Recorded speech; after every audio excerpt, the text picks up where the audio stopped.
నమస్కారం. తెలంగాణలో ఇందిరమ్మ ఇండ్లు పేద ప్రజలకు మంజూరు కావడం ఆలస్యం అవడానికి కారణం ఏమిటి అని తెలుసుకునే ముందు, మిత్రులారా, శ్రేయోభిలాషులారా, మీరు నా వీడియోలు చాలామంది చూస్తున్నారు, థ్యాంక్స్. కానీ కొందరే లైక్ చేస్తున్నారు. దయచేసి అందరూ లైక్ చేయండి, సబ్స్క్రైబ్ చేయండి, షేర్ చేయండి. Thank you. ఇక వీడియోలోకి వెళదామా?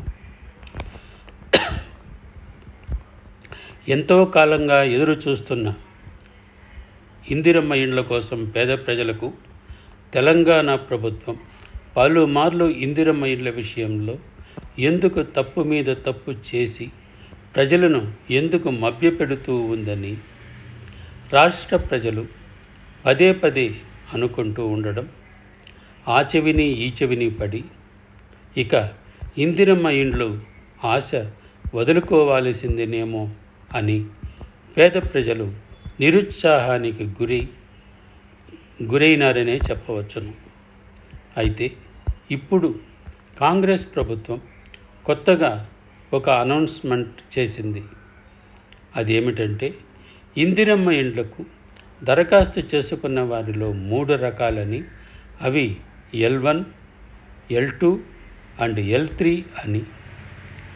ఇప్పటికీ మొదటి రకం వారికి ఇండ్లు కట్టుకొనడానికి సొంత స్థలం ఉండేవారికి 400 చదరపు అడుగులకు గాను 5 లక్షల రూపాయలు మంజూరు చేసి వారికి మొదటి విడత డబ్బులు అంటే 1 లక్ష రూపాయలు మంజూరు చేయడం జరిగిందని.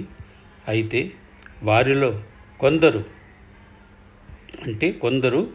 400 చదరపు అడుగులు అంటే గవర్నమెంట్ చెప్పిన 400 చదరపు అడుగులు కాకుండా వారి సొంత డబ్బులతో 600 చదరపు అడుగులు కట్టడం జరిగింది.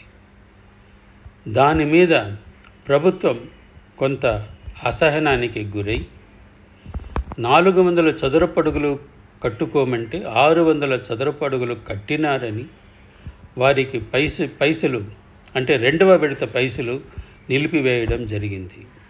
పైగా ఆ ఎక్కువగా కట్టిన 200 చదరపు అడుగుల్ని కూలిస్తేనే 2వ విడత పైసలు మంజూరు చేయడం జరుగుతుందని ప్రభుత్వాధికారులు చెప్పడం జరిగింది. దీనికి కొంతమంది ప్రజలు వ్యతిరేకం తెలపడం జరిగింది. ఈ ప్రక్రియ, ఈ కన్ఫ్యూషన్ వల్లనే మిగతా 2 రకాల వారికి అంటే L2, L3 వారికి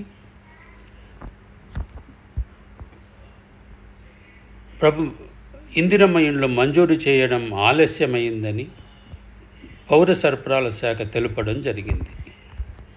ఏది ఏమైనా ప్రజలకు అంటే ఇందిరమ్మ ఇండ్లు లబ్ధిదారులకు మే నెల 5వ తారీఖు నుండి పూర్తి వివరాలతో మంజూరు చేయడం జరుగుతుందని మంత్రి పొంగులేటి శ్రీనివాసరెడ్డి మరియు పౌర సరఫరాల శాఖ మంత్రి చెప్పడం జరిగింది. Thank you.